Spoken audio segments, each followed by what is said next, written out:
You ever have one of those shopping trips where you just want to buy a pair of shoes and somehow the universe decides to make it an epic battle royale worthy of a reality TV show? Yeah, that was my Tuesday. I was feeling pretty good that day, just sold some old tech for a cool 80 quid and I figured why not treat myself. I headed to this outdoor gear store specifically for some new walking boots. And man, did I find a pair, these beautiful, rugged, slightly expensive beasts. I tried them on, fell in love, but of course they didn't have my size. A bit of a bummer, but hey, you win some, you lose some. I was just about to head out, already mentally planning my next stop. That's when it happened. A hand, heavy and unyielding, clamped down on my shoulder, not a friendly tap, more of a you owe me money and an explanation kind of grip. I flinched, startled, and spun around. There she was. A woman, probably in her late 40s or early 50s, with a permanent scowl etched into her face and a haircut that screamed, "I demand to speak to your manager," even before she opened her mouth. Let's call her Karen. "Do you have these in a size 6? She barked, not even a greeting, just pointing a menacing finger at the very boots I'd just been looking at. My eyebrows shot up. "Excuse me, could you not touch me, please?" I asked, pulling my shoulder away. Her grip had been surprisingly strong. She scoffed, a truly contemptuous sound. "Don't get fresh with me, go check the back for a size 6, and hurry up, I haven't got all day." I blinked. Was she serious? "Look, I don't work here," I said, trying to keep my voice even. "I'm a customer just like you." Her eyes narrowed to slits. "Liar, you're standing right here near the display, just go get them." A sigh escaped me. My good mood was rapidly dissolving. "I just asked about these boots myself," I explained, trying to sound helpful despite her. "They didn't have my size and I guarantee they won't have yours either. You can ask an actual employee." "Are you refusing a customer?" she practically shrieked, her voice rising several decibels. "I'll have you fired. What's your name, missy?" Okay, that was it. My patience, which was already threadbare, snapped. "First of all," I said, my voice probably sharper than it should have been, "I'm Kai, I'm 15 and I'm here to buy shoes. I am not an employee. Secondly, I'm done being polite." Her face turned a truly alarming shade of purple. 15? Child labor, this is outrageous. Get me your manager now," she bellowed, drawing the attention of a few other shoppers. Just then, a young man, clearly an employee, probably early 20s, appeared from an aisle looking utterly bewildered by the sudden commotion.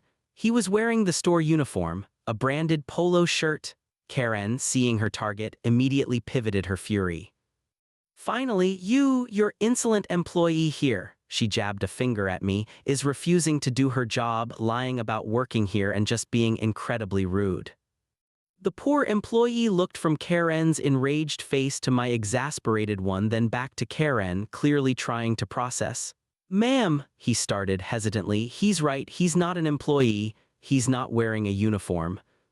"Don't you dare defend him," Karen shrieked, her voice echoing a little too loudly in the quiet store. "Get your actual manager, I want him fired and I want his parents called for allowing him to work underage." The employee, bless his soul, seemed to realize this was beyond his pay grade. He nodded, gave me a sympathetic, apologetic look and went to fetch his manager. Karen, meanwhile, continued to loudly rant about my insubordination to anyone within earshot, occasionally shooting glares my way. I just stood there, arms crossed, trying to radiate "leave me alone" energy. A few minutes later, the manager, a middle-aged woman with a very calm, weary demeanor, walked over, the young employee trailing behind her. "What seems to be the problem, folks?" the manager asked, her gaze sweeping over the scene. Karen wasted no time. This child here," she shrieked, pointing wildly at me again. "She's been nothing but disrespectful, refused to help me, and then lied about not working here. I want him terminated immediately and I expect compensation for my distress." The manager, without taking her eyes off Karen, subtly put a hand on my arm, a silent gesture of solidarity. Then, to Karen's clear surprise, she turned to me. "Sir, were you looking for something specific?" "I apologize for the wait." She was pointedly addressing me first, totally cutting Karen out of the initial conversation. I took the cue. "Yeah, I was actually just about to leave. I was looking for these boots in a size 8, but you don't have them." The manager then turned her full attention to Karen, her voice firm. "Ma'am, this young man is clearly a customer. He's not wearing our uniform. He just told me he was looking for shoes, and I can assure you he doesn't work for us." Karen's face went from purple to a blotchy red. "He's lying. He's clearly trying to avoid his duties. I saw him.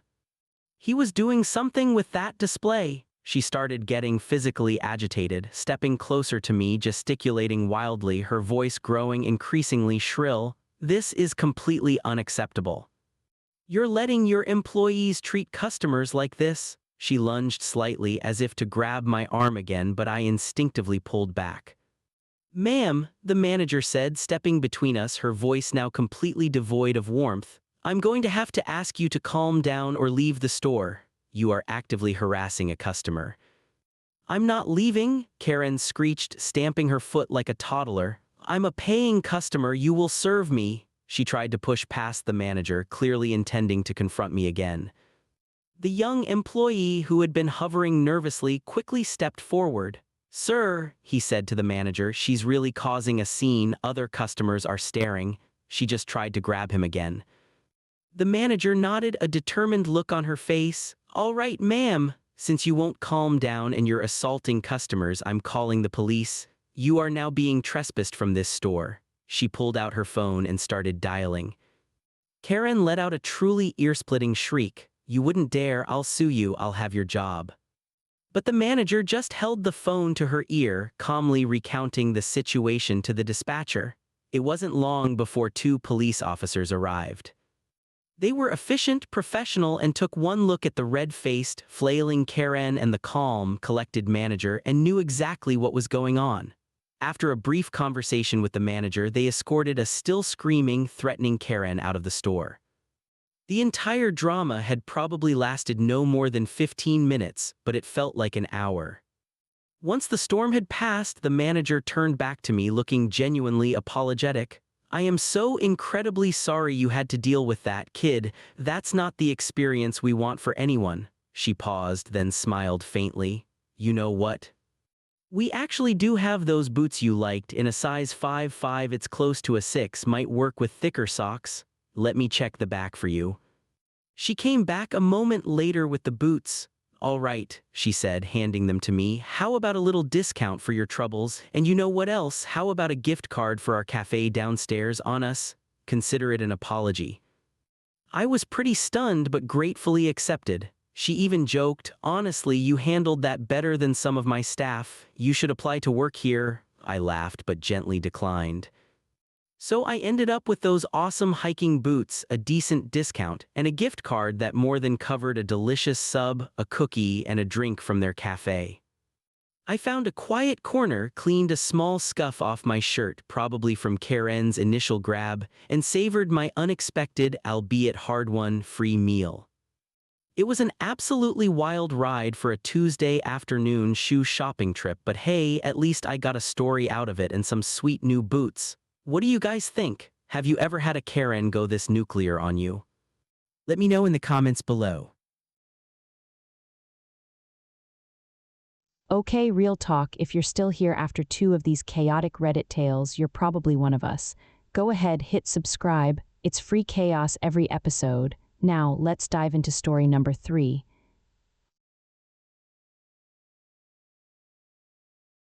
You ever have that customer? The one who makes you question every single life choice that led you to serve them. The one who, despite your best efforts, can drain your very soul faster than a vampiric vacuum cleaner. Yeah, I had one of those. And let me tell you, this tale from my days in a Florida Publix deli, near a sprawling retirement community, is a doozy. We called her the Sunday Scourge. Every single week, like clockwork, she'd materialize at our deli counter. You know the type, 2/3 of our clientele were retirees, and they had all the time in the world to find fault with everything. But the Scourge. She was a masterclass in obnoxious. Her order was always the same, a toasted chicken tender sub with shredded pepper jack cheese. Simple enough, right? Wrong. She was pushy, complained about the service before she even got it, yelled at us when she had to wait, which, let's be real, was always.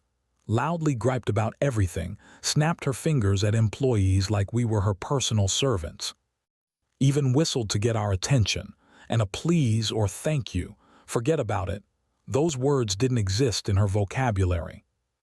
But the absolute worst, the part that made my blood boil every single time, she'd wait until a sub was perfectly made, wrapped up, and ready for her to take. Then, with a sniff and a sneer, she'd suddenly find fault with the hygiene of the poor soul who just put their heart and soul into making her perfect, complicated sandwich, every single time. It wasn't just me. She broke us all down, one deli shift at a time. After 2 years of that particular brand of misery, I'd had enough. I finally threw in the towel. Quitting that job felt like shedding a 20-pound weight I didn't even realize I was carrying. 3 days later, completely out of the deli uniform and just trying to grab a quick lunch myself, I was back in Publix. You know, to pick up a few things, maybe treat myself to a sub I didn't have to make. And there she was, the Sunday Scourge, standing by the hot food section, still looking just as entitled and irritable as ever. Our eyes met across the aisle. Her face, already twisted in what looked like perpetual displeasure, contorted into a mask of recognition, and then fury. Before I could even process it, she started yelling, full-on, store-echoing yelling. What are you doing here? You're supposed to be working. Why aren't you helping me? And then she lunged. She actually grabbed my arm, her bony fingers digging in, and pointed a long, accusatory finger directly in my face. The sheer audacity. I yanked my arm back like it was on fire, taking a step back. "Lady," I said, probably a little too loudly, my voice shaking with a mix of shock and righteous indignation, "I don't work here anymore. You can take your complaints to someone else." She sputtered, an incoherent stream of outrage, but I was already making a beeline for customer service. I quickly explained what had just happened, and bless her soul, the manager came out like a superhero. She listened patiently to the Sunday Scourge's tirade, because, of course, the woman immediately started complaining to the manager about me. But our manager wasn't having any of it. She calmly but firmly told the Scourge to leave the store and informed her that she would not be welcome back. Period. My old coworkers, who'd obviously witnessed the whole thing, were practically cheering. Some even high-fived me as I walked out. It was a small victory, but man, did it feel good. Of course, the woman threatened to call corporate, swearing she'd get us all fired. I just laughed, a genuine, honest-to-God laugh, the kind that starts deep in your gut. Let her call. I'd seen her behavior for 2 years, and I knew exactly who was out of line. So yeah, that's my story. Sometimes the biggest victory isn't fighting back when you work there, it's finding your voice and standing your ground when you don't. And sometimes it's just really, really satisfying to watch a bully finally get their comeuppance. Thanks for listening, Redditors. I'll be lurking in the comments. You ever have one of those moments where you realize you're reliving a nightmare, but this time it's actually hilarious? That was me just a few weeks ago, standing in the middle of a bustling Big Red-themed store, face to face with a man who apparently still hadn't learned his lesson. It was the peak of holiday shopping chaos. My significant other and I were navigating the sea of festive shoppers, trying to find the perfect gift for my notoriously picky aunt. We were just browsing, minding our own business, when out of nowhere an older guy grabs my arm. Not a gentle tap, but a yank that spun me around like a top. My immediate reaction, "Hey, what the hell's your problem?" He just stared, his eyes wide and a weird mix of fear and recognition in them. Then he pointed a shaky finger at my face. "I know you. You're the one who beat me up in this store last year." I blinked. Beat me up? Oh, holy crap. The pieces clicked into place and I felt a surge of disbelief mixed with a morbid sort of amusement. Bob, is that really you?" He visibly flinched at his name, his face draining of color. "Yeah, it's me," he stammered, his voice weaker now. "And I still have this scar on my cheek from when you kicked my ass last time." He actually touched his cheek, as if confirming the trauma. And then before I could even formulate a witty comeback, Bob just turned tail and bolted, full-on sprint, weaving through confused shoppers like a man possessed. I stood there dumbfounded, then burst out laughing. My so, who just caught up, looked at me in bewilderment. What was that all about? Oh, just Bob, I managed between giggles. Turns out he's still mad about that time I had to defend myself. See, Bob and I have history. A very specific, unforgettable history that unfolded during my first week at a different big box store where I actually worked. This time I was just a customer, but that time, man, that was something else. It was a nightmare of a shift, and I was trying to put a ridiculously heavy crock pot back on a high shelf. I was wearing this killer Hugo Boss pantsuit I'd snagged on sale, totally inappropriate for work, but I thought it made me look like I knew what I was doing. As I was stretching, concentrating on not dropping the pot on my head, Bob appeared. Or rather, I felt him. He grabbed my ponytail, not gently, but with a harsh yank that snapped my head back. What the hell, dude? I yelled, my neck throbbings. He ignored me, his face red with impatience. Help me, you work here. I was already annoyed and in pains. No, I don't actually work here. He scoffed, his eyes narrowing. Yes, you do, you're wearing that stupid Hugo Boss pantsuit. I bought this on sale, I explained, trying to stay calm despite the throbbing in my scalp, and I'm just putting this back, not working. You're lying, he screeched, stepping closer, his voice rising. Get the F over here and help me right now. My patience evaporated. Look, I don't work here, and even if I did, you do not grab people like that. I'm not helping you. His face twisted into an ugly snarl. Fine, but you're going to regret it. He actually raised his hand, aiming for my face. Now, I'm not exactly a brawler, but I do have some pretty solid self-defense training from college. All those hours spent learning how to de-escalate and protect myself, they kicked in like a reflex. He swung, and I instinctively reacted. A swift, low kick aimed at his shins, just enough to catch him off balance. He let out a yelp, stumbling backward, arms flailing, and his face connected hard with the sharp edge of a metal display shelf. There was a sickening thud, and he crumpled, clutching his bleeding cheek. Serves you right, Bob, I remember spitting, my heart hammering in my chest. He just lay there groaning, eyes burning with hatred. I'll get you for this. Of course, the whole thing had unfolded in plain sight. Several shoppers, a couple of my actual coworkers who just stood there stunned, and my significant other who'd been browsing nearby saw the entire altercation. Within minutes, store management was there, followed swiftly by the police, and then, to my absolute disbelief, they slapped handcuffs on me. Are you serious? I exclaimed, my jaw practically hitting the floor. He attacked me, I was defending myself. The officer, looking sympathetic but firm, just said, We understand, Aubrey, but we have to do this until we sort out what happened. It was humiliating, standing there in my stupid Hugo Boss suit, cuffed, while EMTs worked on Bob's bleeding face. Even through the pain, Bob was still glowering at me, muttering, I'll get you for this. After what felt like an eternity, and thanks to multiple witness statements confirming Bob was the aggressor, I was eventually released. Bob, however, wasn't so lucky. He was arrested on the spot.